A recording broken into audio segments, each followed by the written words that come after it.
इस दिल के दरवाजों को, खिड़कियों को खोल कर रखो महात्मा, बंद किवाड़ से भी निकाल कर ले जाया जाएगा। मत करो बंद जा, दिल के दरवाजों को खोल कर रखो, हर दरवाजे से खुशबू आएगी। जिसे प्यार वाली सट लगी नहीं ना, नहीं जानेगा। देखो कैसी बातें कर रही, क्या बोल रहे हैं। मुझे मिलते हैं कुछ लोग जो कहते हैं भाई साहब आपकी बात समझ नहीं आती। पुराना बताता हूँ, बचपन में कभी मैं, बड़े कोई ऐसे समागम आयोजन होते थे, मैंने बोलकर उतरना तो कोई बुजुर्ग माता आके मुझे बोली, बेटा बोला तो बहुत बढ़िया, समझ कुछ नहीं आया। बस मैंने कहा माता बहुत कृपा थी, तो खुश हो गई, बस बहुत है ना, क्या समझना है। और कहीं कहीं ऐसा भी बोलना पड़ता है मुझे, जब कोई अपने स्वभाव से पूछता है, समझदारी से पूछता है, तो समझदारी को फिर वैसा ही उत्तरदातार दे देता है। तो मुझे कहना पड़ता है सब्जेक्ट आपके लिए है ही नहीं, तो आपको समझ में कहां से आएगा। It is not for you, not meant for you, that is why you are not getting it. Geography में जाकर, क्लास में जाकर तो फिर मैप की बात होगी ना भाई, लैटिट्यूड लॉन्गिट्यूड्स की होगी, प्लेट टेक्टोनिक्स की होगी, ग्रह नक्षत्रों की भी हो सकती है। ऐसी क्लास में मत जाओ जहां समझ ना आता हो। कभी तो अपनी किताब जीवन की खोल कर दे। क्या ये समझ में नहीं आ रहा कि मेरी श्वास चल रही है, और ये जो श्वास चल रही है इस पर मेरा कोई काबू नहीं। एक दम है तो इंसान है, और एक दम नहीं तो खत्म। ये नहीं समझ में आ रही है बात। अगर ये भी नहीं समझ में आ रही है, शरीर के भीतर ही लाखों खंड ब्रह्मांड बने हैं। खंड कहते हैं जिस स्थान पर कोई चीज टिकती है, उसे खंड कहा जाता है। ये इसका भाग है, ये इसकी जगह है, यहाँ पर इसको हमने निकाल कर ये अलग कर दिया है। मिट्टी अलग की, गड्ढा है, ये खंड हो। खंड वो है जहां कोई चीज रुक सकती है, टिकी है। और ब्रह्मांड कहते हैं विस्तार को, रचना के विस्तार को, जो टिकी नहीं, फैल रही है, और विस्तार है और विस्तार है। तो लाखों खंड और ब्रह्मांड इस शरीर के अंदर हैं। एक एक कोशिकाएं, नर्व्स, सेल्स, न्यूरॉन्स, शरीर का एक एक भाग कितना चेतन है कि वो आने वाले हर इवेंट को सुनता है। क्या ये समझ में हमको नहीं आता है कि मेरे अंदर कुछ हो रहा है। 84 लाख योनियां कभी देखी हैं आपने? नहीं देखी है? दिखाएं आपको, देखना चाहते हो? बोलो। देखो ऐसा है, 84 लाख योनियों का अर्थ ठीक से पकड़ना चाहिए। अगर तो बाहर के विस्तार की आप बात करें, तो एक सागर ही नहीं नाप सकते हैं। पूरे ब्रह्मांड की तो छोड़ दीजिए, एक सागर पूरा नहीं नापेगा। उसमें कितना जीवन पलता है। एक्वेटिक लाइफ के अंदर ही कुछ नहीं मिल पाएगा पूरा करने के लिए, कहने के लिए वहां भी रुकना पड़ जाए। ये जो 84 लाख का आंकड़ा आया है, मैं ये नहीं कह रहा कि वो 85 है कि 86 है कि 83 है। I am not incline to comment on that. हमारे अंदर जितनी जितनी जीवन की नसें हैं, जो बाईपास सिस्टम भी बना हुआ है, वो सारी रक्त कोशिकाएं, वो सारे एनर्जी के देने के जो पाइपलाइंस हैं, अगर आप उनको मिलाएंगे, मेरा ऐसा मानना है कि कहीं ना कहीं संतों ने उसकी तरफ निगाह करते हुए ये बात 84 लाख कही। इंगला पिंगला ताना भरणी सुषमन तार से बीनी चदरिया झीनी रे झीनी। महात्माओं ने एक एक नाड़ी का नाम दिया है, और बाईपास नसें हैं। जीवन कब तक चलता है? जब तक रक्त, ऑक्सीजन और सिग्नल्स, ये तीनों का प्रवाह हमारे शरीर में हो। शायद इन्हीं बातों को साथ में रखकर नाम दिया गया है 84 लाख। और योनि का अर्थ है जहां से जीवन चलता है, जिसके कारण जीवन आता है। तो ये 84 लाख योनियां कहीं बाहर नहीं है। भीतर पूरा खंड और ब्रह्मांड है, और इसी के अंदर जो रक्त कोशिकाएं, प्राण कोशिकाएं, श्वसन क्रियाएं, न्यूरॉन सिग्नल्स के लिए ब्रेन के जितने भी चैनल्स हैं, अगर इनकी गिनती की जाए तो कई लाखों में होगी। उन सब को कहते हुए एक शब्द दिया है 84। और योनियों से निकलने की बात की कि 84 लाख से तू परे कब होगा? जैसे ही तू शरीर के इन भावों से परे होगा तो तेरी 84 लाख खत्म है। You are not no more confined to your body. 84 lakh का अर्थ ग्रहों नक्षत्रों के परे परे जाकर अभी तो हम देख ही नहीं पाए हैं। पता नहीं कितने सूरज होंगे, कितने तारे होंगे। हर साल कोई नया ग्रह, कोई उपग्रह, कोई तारा खोज में आ जाता है। तो इसलिए बाहर की दुनिया की बात बाद में करते हैं महात्मा, उसका रिमोट तो भीतर है। इसलिए जो 84 लाख की बात की गई है और योनि की बात शब्द जोड़ी है, उसका भाव है जीवन के संभावनाओं के जो कारण हैं, रक्त कोशिकाएं, श्वसन कोशिकाएं और न्यूरॉन का सिग्नल यानी ट्रांसमिशन का जितना कुछ भी सिस्टम है, इसको सब कुछ मिलाकर गुथाकर 84 लाख का नाम दिया गया। और इसके अंदर जीवन है, इसके कारण बॉडी है, इसके कारण शरीर है। अगर ये शरीर नहीं है तो बात खत्म हो गई। शरीर के लिए तो हम कहते हैं बार बार शरीर लेगा, जन्म लेगा, आएगा, जाएगा। कितने सेल्स बन रहे हैं और कितने डैमेज हो जाते हैं साथ के साथ। तो अगर आपको इन खंडों और ब्रह्मांडों की बात करनी है और 84 लाख से बाहर जानी है, तो सबसे पहले तो अपने से बाहर निकलना पड़ेगा ना, खुद से बाहर आना पड़ेगा शरीर के रूप में। अगर शरीर से बाहर नहीं आया तो 84 लाख से बाहर निकला ही नहीं जाएगा, भले कोई मर्जी शरीर ले लिया आपने। इसलिए शरीर की अवस्था से बाहर आने का नाम 84 लाख योनियों से परे जाना है। जिस क्षण यह आभास होता है कि मैं शरीर नहीं हूं, मगर ये फोर्सफुल नहीं होना चाहिए, बाहरी नहीं होना चाहिए। अगर बाहरी है, किसी के कहने से है, बोलने से है, किसी दबाव से है, किसी मान्यता से है, किसी समझ के ऊपर निर्भरता से है, तो ये नहीं है। इसी को कहा जाता है भाई दिल का कमल खिले। दिल का कमल खिलने का भाव यही है कि बाहर से कुछ नहीं आना, जो तेरे पास संभावना है वो तेरे भीतर से प्रकट होकर तुझे इस भाव पर स्थापित कर दे। रही बात इसकी कि अभी कहा गया कि हम दीवारें गिरा दें, दीवारें हटा दें, पुल का निर्माण करें। ओ भैया, जहां पुल लगता होगा वहां दीवार बनाओगे क्या? और जहां दीवार लगती है वहां पुल बनाओगे क्या? जहां पुल है वहां पुल रहने दो, जहां दीवार होती है वहां दीवार रहने। अरे अपने बेडरूम में क्या पुल लगाओगे आप? अपने बेडरूम में क्या लगाओगे आप? दीवार होनी चाहिए, इट्स वॉल। सो जहां दीवार है उसे दीवार का काम करने दो भाई, कोई उसमें बुराई नहीं है। क्योंकि मैंने दीवार को बुरा माना है इसलिए मुझे बुरा लग रहा है। दीवार बुरी थोड़ी होती है, दीवार तो बड़ी अच्छी चीज है। सपाट खेत चाहिए क्या आपको? तो जब आप निवास करेंगे तो छत को कोई सिरा देने के लिए दीवार भी तो होगी।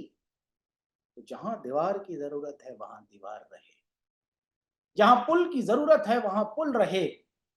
हमें किसी कंफ्यूजन की जरूरत नहीं। जहां शरीर के अंदर कार्य करने हैं वहां शरीर से कार्य होंगे और आप शरीर को बिल्कुल ध्यान रखेंगे। जहां चैतन्य की बात आएगी वहां चैतन्य का अपना काम। इनमें कंफ्यूज होने की जरूरत नहीं है, वरना जिंदगी भर यही लगा रहेगा कि नहीं ये इससे बेटर है और वो इससे बेटर है। अरे भाई, ये सब सिस्टम बनाया हुआ है। किसका बनाया हुआ है? ये आदि शक्ति का बनाया हुआ है। जिसने आरंभ किया है उस शक्ति का बनाया हुआ है। और पूरे का किया हुआ सब कुछ क्या होता है? पूरे का सब कुछ किया हुआ क्या होता है?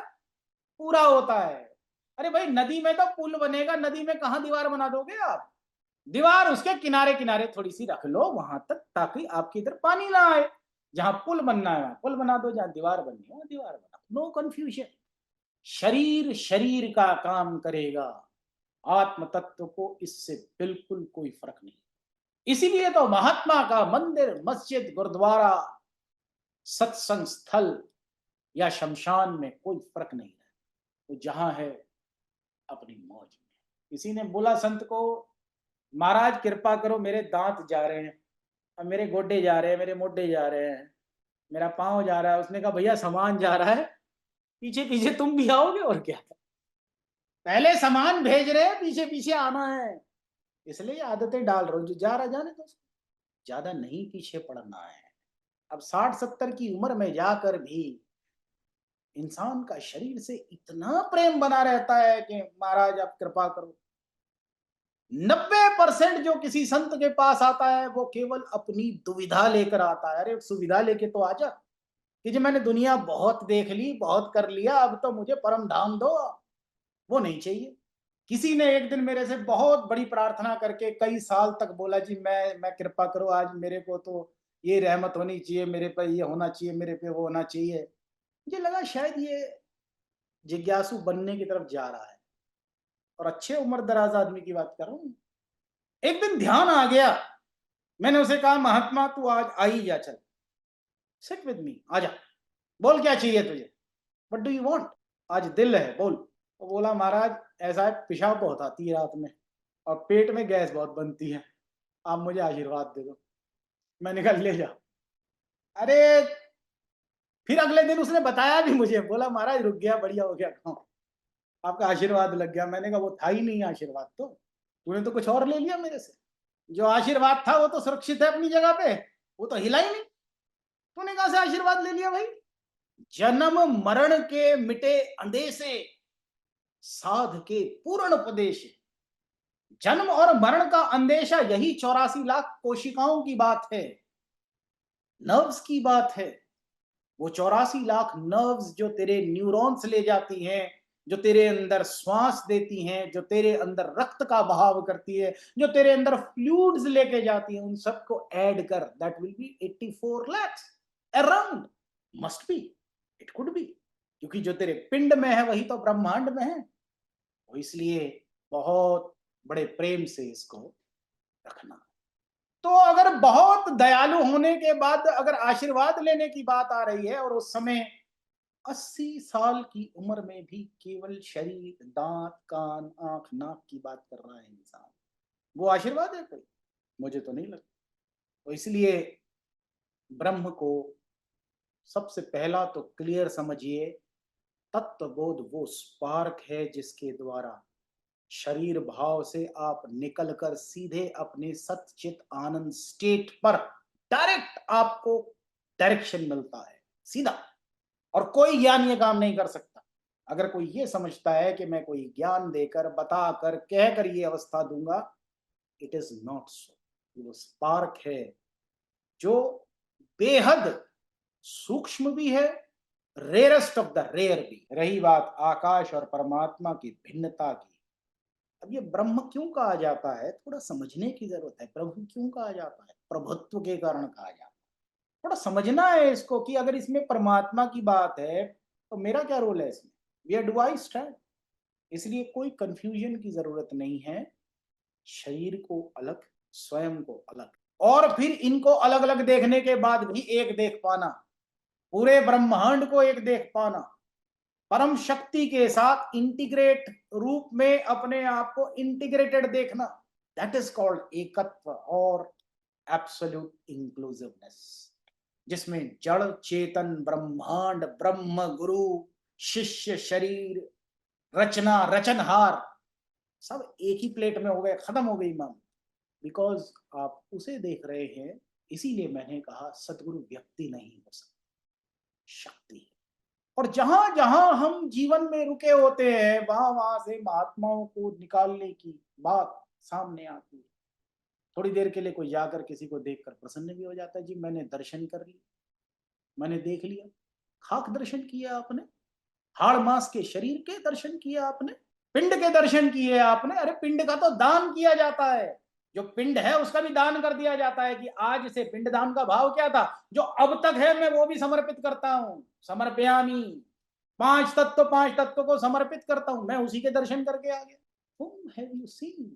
नाशवान ने नाशवान के दर्शन किए तो कौन सा दर्शन, क्या अनित्य ने अनित्य को पाया?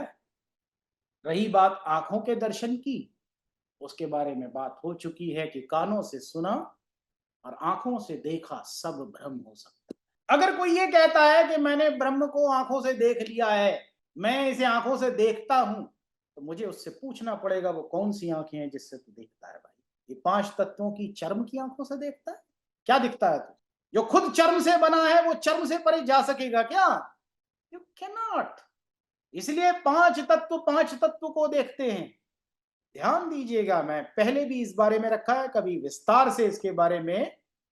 पांच तत्व कौन से हैं? क्षिति जल पावक गगन समीरा, पंच रचित अति अधम शरीरा। तो ये निष्प्राण और अधम इसलिए कह दिया कि इसकी अपनी कोई, स्वयं का कोई अपने ऊपर काबू नहीं। इसको आदि शक्ति ने निर्माण कर दिया तो निर्मित हो, तो अधम कह दिया इसे। अब इसके अंदर हवा भी है, पानी भी है, अग्नि भी है, धरती भी है और आकाश भी। आकाश की विशेषता यह है कि ये इन चार तत्वों के अंदर भी है और चार तत्व इसके अंदर है। और इसकी विशेषता सबसे बड़ी ये है कि ये सब जगह मौजूद है और निराकार रूप में है। इसका जन्म और मरण कोई नहीं बता सकता। ये अनादि है, लगातार सर्वत्र व्यापक भी है। इसके अंदर सारे गुण और सारी चीजें इसके अंदर बनी हुई। इसलिए जब भी कोई कहीं बहुत ऊंची अवस्था में चला जाता है तो वो जाकर फंस जाता है इसी आकाश में। और कहीं कहीं तो चूंकि शून्यता भी आकाश का ही एक भाग है, गुण है एक शून्यता, जिसे हम खाली कहते हैं ना, खाली होना, वो आकाश का गुण है। इसीलिए आकाश विद्यमान है, सारी तरंगें आकाश से प्रवाहित होती हैं। ये तो वो चीजें हो गई जिन पांच तत्वों को हमारे मनीषियों ने पहचान करके डिफाइन कर दिया है, उसमें तो कोई कंफ्यूजन ही नहीं होना चाहिए। अब उसके बाद उन्होंने ये कहा है कि दो चीजें बाहर देखती हैं, वो है मन और बुद्धि। इसे भी डिफाइन कर दिया, आप पुरानी वो वीडियो देख लीजिए जिसका नाम है भव सागर क्या है और कैसे पार हो। उसके अंदर साफ साफ दिया है ये मन बुद्धि चित्त और अहंकार, ये चार फर्दर सूक्ष्म चीजें क्या है। इसमें भी ध्यान से देखिए, दो चीजें मन और बुद्धि वो हैं जो केवल बाहरी दुनिया की आभास कर सकती है, उसके बारे में कैलकुलेशन कर सकती हैं, उसके बारे में बता सकती हैं। लेकिन चित्त और अहंकार भीतर का मामला है, ये बाहरी दुनिया से इसका कोई लेना देना नहीं है। चित्त यानी चैतन्य होने का आभास, उस शक्ति का आभास। और अहंकार का अर्थ है अस्तित्व के होने का आभास। Yes I am something. वो समथिंग क्या है उसे भी नहीं पता। इसलिए बेचारा अहंकार बहुत अच्छा शब्द होने के बाद भी अटक जाता है। तो ये चार चीजें, मन बुद्धि चित्त और अहंकार, आप श्रीमद् भगवद गीता पढ़िएगा, बड़े क्लियरली डिफाइन किया गया है कि ये चार तत्व हैं। और पांच तत्व वो क्षिति जल पावक गगन है। टोटल मिलाकर ये 9 एलिमेंट्स हैं। अगर हम ग्रह नक्षत्रों आकाश सूरज चांद तारों की ग्रहों की सेलेस्टियल बॉडीज की बात करेंगे तो सब तो मामा भतीजे हैं। सारे मामा भतीजों को 10 क्यों बताना, वो तो एक ही है। उन सारे तत्वों को अगर आप धरती कह के भी काम चला लेंगे आपका काम हो गया। उसके अंदर सारी चीजें हैं। धरती क्या है, खुद भी तो एक बॉडी है, सेलेस्टियल बॉडी है जिसके अंदर ये सारी चीजें। तो इसलिए अगर हमारे कंसेप्ट ही क्लियर नहीं होंगे, क्लैरिटी नहीं होगी, तो आगे कैसे बढ़ेंगे। इसलिए पांच तत्वों को ठीक से पकड़ना है, शास्त्र अनुसार, वेद अनुसार और अपने विज्ञान के अनुसार। इसीलिए विज्ञान सहित ज्ञान का है इसे भगवान श्री कृष्ण ने। और फिर देखना है वो चार सूक्ष्म चीजें, मन बुद्धि चित्त और अहंकार क्या। अगर आप इनसे बाहर जा सकते हैं, इन 9 से बाहर जा सकते हैं, तब आप 10वें द्वार की बात करेंगे। सो प्लीज अंडरस्टैंड, तत्वबोध वो देन देता है जहां आप इतने सूक्ष्म से भी बाहर जा सकते हैं। तो इसलिए जो गायन वादन नृत्य दर्शन देखने की बात करते हैं वो सब मन और बुद्धि के साथ ऐसे एसोसिएटेड है। और जो कोई बहुत ज्यादा योगी होकर भीतर के ध्यान में चले जाते हैं कि हम भीतर पाते हैं, वो चित्त और अहंकार में फंस जाते हैं। तो मन बुद्धि चित्त और अहंकार दोनों मामले, मन बुद्धि बाहर के और चित्त और अहंकार भीतर की अस्तित्व की बात करते हैं। ये वो चारों चीजें हैं जो कहीं ना कहीं मनीषियों और ऋषियों को भी अटका के रख देती है। और नेट रिजल्ट क्या होता है, वही 84 लाख, वही कोशिकाएं, वही सिग्नल्स, न्यूरॉन्स जाने के, वही हवा जाने के, वही रक्त जाने की कोशिकाएं, 84 लाख, और वही ब्रह्मांड लिए लिए हम जीते रहे। तो कैसे आए इन 84 लाख योनियों से बाहर? अरे भाई, जब शरीर भाव से बाहर आएगा, यानी कि तुझे 5 तत्व ये और 4 सूक्ष्म मन, बुद्धि, चित्त और अहंकार, इससे भी परे किया जाएगा। That is what Tattvabodh means. अब मुझे लोग पूछते हैं जी तत्वबोध क्या होता है, कैसा होता है, क्या करें? भाई कुछ नहीं होता है, ये हलवा है, खा लो इसको। जिसके पेट में बच्चा है उसको ही तो होगा, जिसके गर्भ में बालक है उसी को ही खट्टा खाने का दिल भी करेगा, उसी को ही अच्छा अच्छा लगेगा, उसी को फीलिंग्स भी आएंगी, उसी को पता लगेगा कि ये क्या होता है। जिसको हो ही नहीं रहा उसको मैं क्या करूं बता के भाई? It is not required. इसीलिए दीवानों का सब्जेक्ट है आत्मा। जिसको इश्क की सट ही नहीं लगी, हाय ओए वही जानदा। इश्क वाली सट लगी जिन्हों वही जानदा है, जिसको हो रहा है वही जाने। तो इसलिए तत्वबोध कोई ज्ञान नहीं है जिसके लिए आपको कोई पुरानी जानकारियां समझ लेकर फिर कोई विस्तार से। It is no mathematical calculation, it is all together a different kind of soul experience, जहां अपने सतचित आनंद स्टेट का स्थित होने के लिए लॉन्चिंग हो गई आपकी, बस खत्म बात। तो इसके लिए बोलते हैं जी क्या उपाय है, कैसे मिलेगा, क्यों मिलेगा, कब मिलेगा? जिसे चाहिए उसे मिलेगा भाई, जिसकी जरूरत ही नहीं, जिसे प्यास नहीं है, जो इन्हीं 9 तत्वों के बीच में दर्शन गायन नृत्य के अंदर प्रसन्न है कि जी मैंने देखा, मुझे बड़ा रस आ गया, बड़ा आनंद आ गया। अरे आनंद का अर्थ पता है आपको? आनंद इज अन आत्मिक अवस्था। It is not a mental state कि मेरे मन को खुशी आ गई, मैंने मन को देख लिया। मन को तो करते करते पूरी दुनिया जीत गए आप। मन के जीते जीत, मन के हारे हार। कहाँ हार जीत होती है? दुनिया में होती है, ब्रह्म में कौन सी हार जीत होती है भाई? तो इसलिए महात्माओं ने तो क्लियरली कहा है कि इस मन बुद्धि से परे का मामला है ये। क्या देखा है? घटघटवासी देख लिया? क्या देखा है आपने बताओ? ये मोटी मोटी बात समझ लीजिए, जो देखा, जो सुना, जो गाया, जो सूंघा, वो सब ब्रेन तक जाता है। उसके बगैर ना आप देख सकते हैं, ना सुन सकते हैं, ना गा सकते, कुछ नहीं हो सकता। तो ब्रेन तक जाने वाली चीज बुद्धि और मन के अधीन। अभी तो चित्त और अहंकार पर भी नहीं पहुंचे हैं, सूक्ष्म जाकर कहां चले जाएं? और अगर खाली खाली देखकर, कोई शून्य देखकर अगर हम प्रसन्न हैं कि मैंने इसको दर्जा दे देना है, तो भाई आकाश से ही बाहर नहीं निकले हो तो। यह व्याख्या आकाश की है। तो इसलिए प्रेम से आराम से चलिए, 5 तत्वों से नहीं जाएगा, फंस जाएगा। मन और बुद्धि जो बाह्य ज्ञान के लिए जिम्मेदार हैं, भीतरी कुछ नहीं कर सकते। मन और बुद्धि आपके इंटरनल सूक्ष्मता को नहीं पकड़ सकती, उसके लिए चित्त और अहंकार है। चैतन्य के होने का आभास, अस्तित्व के होने का आभास, इसमें मन और बुद्धि क्या करेगी? इसलिए मन और बुद्धि की पकड़ से भी चित्त और अहंकार परे हैं, तो इनसे भी बाहर नहीं जा पाएगा। कोई बहुत योगी साधना करने लगा तो वो चित्त और अहंकार के आसपास डोलने लगा बस। कोई बहुत ज्यादा बाहर का ध्यान करने लगा, वो मन और बुद्धि पे अटक गया।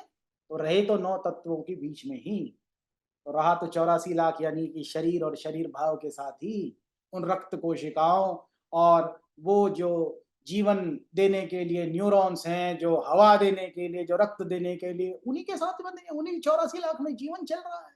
यही खंड और ब्रह्मांड भीतर बने हुए हैं। कहाँ निकले यार 84 से? और फिर क्लेम भी करते हैं मैंने तो सब पार कर लिया जी, मैं तो हो गया जी, मैंने तो कर ही लिया। एंड आई टेल यू, जब भी मुझे कोई कहता है कि मैंने सब कुछ कर लिया है, मैं तो उससे सब्जेक्ट की बात डिस्कस भी नहीं करता हूं। I don't even start discussing things with him, क्योंकि वो तो बेचारा मानकर चल रहा है कि मेरे पास तो सब कुछ आ ही गया है। जब आ गया है तो मैंने क्या भरना है तेरे ग्लास में भाई? I can not, I will not, I should not, I can not. इसीलिए बार बार कहता हूं बस्ता खाली करके आ अपना। तेरे भरे बस्ते में कुछ नहीं डल डल पाएगा भाई। न तू आकाश से बाहर निकल पाया है, न मन और बुद्धि से बाहर निकल पाया है। दर्शन को प्राथमिकता देता है कि मैंने दर्शन किए, बड़ा आनंद आ गया। आनंद पता है क्या चीज है? It is a state of being. ये आत्मिक स्टेट का, अवस्था का नाम होता है आनंद। दर्शन गायन सुनने से नहीं होता, ये सब मन और बुद्धि के विषय हैं। तो इसलिए ठीक से 9 तत्वों को पकड़ने की जरूरत है। अगर कहीं कुछ नहीं मिल रहा है तो श्रीमद् भगवद गीता पढ़ लूंगा, मैं आज एक चीज बोल रहा हूं, ठीक से बात सुनना घनवत जी। संत ने जो बात की है वो चाहे 100 साल हजारों साल पहले की होगी और आज करेगा या आगे करेगा, उसमें कभी डिफरेंस नहीं आएगा, बिल्कुल एक होगी। और जहां अलग हो आप समझ लेना कि इसने वो बात की ही नहीं या इसके पास है नहीं इस बात। भगवान श्री राम के समय में भी यही 9 तत्व होंगे, यही बात होगी। भगवान श्री कृष्ण के समय में भी ये बात नहीं बदलेगी, ना आज बदली है ना आगे बदलेगी। तो आज इतना टेक अवे यही रखते हैं।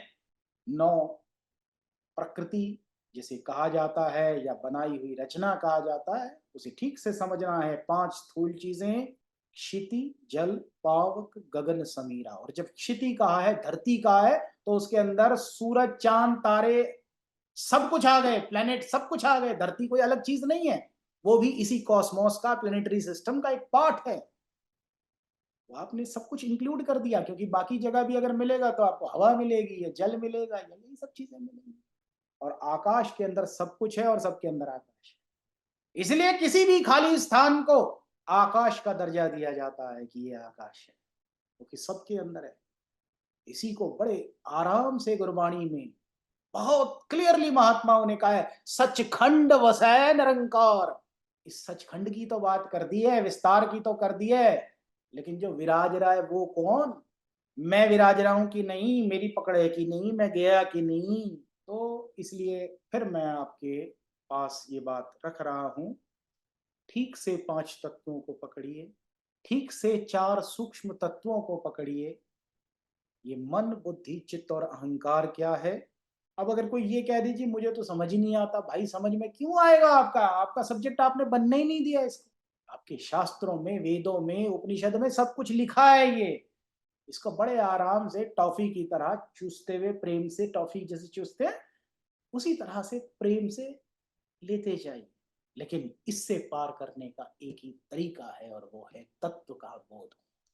जो इन 9 तत्वों से आपको परे ले जा सके वो है तत्वबोध। अनटिल एंड अनलेस इन्हीं 9 तत्वों में फंसे हैं, तो आप स्वयं के तत्व पे कहां से आ जाएंगे? फिर तो 84 लाख में फंसे रहेंगे। 84 लाख सब भीतर ही सिस्टम, बाहर की जरूरत नहीं। अनेकों खंड, खंड वो जहां कोई चीज रख दी जाती है, दैट इज खंड। ब्रह्मांड वो जो विस्तार में। तो इसलिए मैं फिर ये बात कह रहा हूं कि कोई रुचिकर कथा नहीं है ये बहुत सामान्य सी बात है। मैंने क्लैरिटी से बात को समझना है, पकड़ना है। अपने पुराने बस्ते को जिंदगी में उठाकर अगर मैं चलता रहूंगा तो 8वीं का बस्ता मुझे 10वीं की पढ़ाई नहीं करने देगा। जब आपने स्टार्ट किया था तो कैसे किया था? चंद्रमा के बारे में क्या सुना था बचपन में? चंदा मामा दूर के, हुए पगाए पूर के। चंदा मामा सुना था ना? तो चंदा मामा ही अच्छा लगता था। फिर बड़े हुए धीरे धीरे तो फिर पढ़ तो अभी भी चंद्रमा ही रहे स्पेस सिस्टम में। लेकिन अब समझ में आया कि नहीं भैया, वो कोई मामा मामा नहीं होते, सारे ही मामा होते हैं। तो फिर ये समझ में आया कि नहीं, वो चंदा मामा नहीं हो, वो सेलेस्टियल बॉडी है। ठीक है, बनाया। फिर और समझ में आया, फिर स्पेस विज्ञान में चले गए, फिर और चले गए तो ठीक है साइंटिस्ट बने गए और गहराई से। है तो चंद्रमा ही स्टडी कर रहे हैं आप, लेकिन मामा से लेकर और अब वो भी विज्ञान में भी जाओगे तो बहुत आगे कहीं, मतलब कुछ ही कह पाओगे। तो कहने और सुनने और एक्सप्रेशन देने की, व्यक्त करने की हमेशा सीमाएं होती। इसीलिए शास्त्रों ने, उपनिषदों ने सब कुछ कहकर हाथ जोड़ दिए कि मेरे बस का नहीं है, और कह दिया न इति न इति, नेति नेति कह दिया। क्योंकि उन्होंने इसे स्वीकार किया कि कहने, सुनने, बोलने, लिखने, लिखाने और समझने की लिमिटेशन है, वो बाहर नहीं जा सकता इसकी। उसमें मन बुद्धि का प्रयोग होगा, इसलिए उन्होंने न इति न इति कहा। तो हमें समझना है इस चीज को कि अगर मैं कुछ देख लेने के, सुन लेने के, पढ़ लेने के, बोल लेने के, कह देने की बात अगर कर रहा हूं तो वो तो नेति नेति से परे थोड़ी चला गया मैं। नेति नेति से परे जाने के लिए मुझे वाकई इन 9 तत्वों से परे होकर कोई ऐसा महात्मा हो जो मुझे ऐसे रॉकेट पे बिठाए जो धरती के गुरुत्वाकर्षण से बाहर निकाल कर मुझे सीधा बाहर छोड़, मैं बाहर जा सकूं इससे, यानी कि इन 9 तत्वों से मैं परे जा सकूं।